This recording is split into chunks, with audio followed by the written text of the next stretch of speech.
বছর জুড়ে নিয়মিত আলোচনায় দ্রব্যমূল্য বৃদ্ধির খবর, যার কারণ হিসেবে শক্তিশালী সিন্ডিকেটের কাছে সরকারের নীতি নির্ধারকদের অসহায় উপস্থাপন, করোনার প্রভাব, বিশ্বজনীন অস্থিরতা বা ডলার সংকট।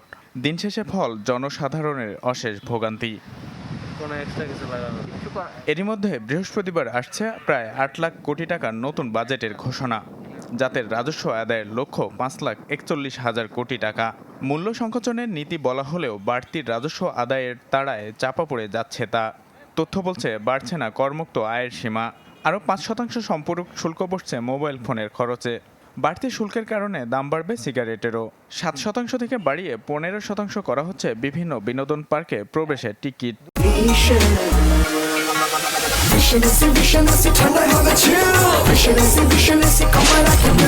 দুই হচ্ছে কর দেয় সরকারের কাছে, রাষ্ট্রকে দেয়, তার একটা বিনিময় তো সে অবশ্যই প্রত্যাশা করবে।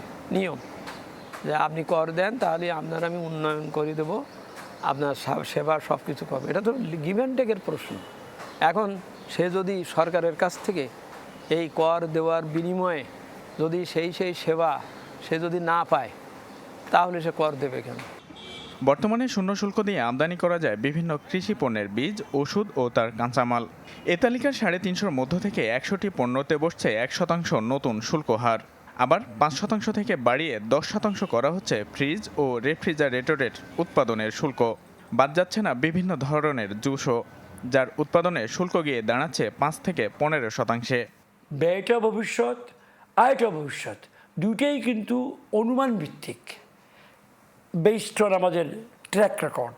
একটা গণতান্ত্রিক দেশে আপনি যদি একটা কৌশল নেনও, সেই কৌশলটা আপনাকে ব্যাখ্যা করতে হয়। এটা যদি আপনি ব্যাখ্যা না করেন, তাহলে শুধু নীতি করলে হয় না, নীতির প্রতি আস্থা লাগে, নাগরিকরা আস্থা পায়, তারা তখন কর দিতে আস্থা পায়।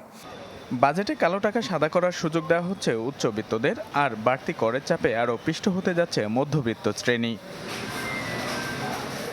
ইমদাদ হক, চ্যানেল 24, ঢাকা।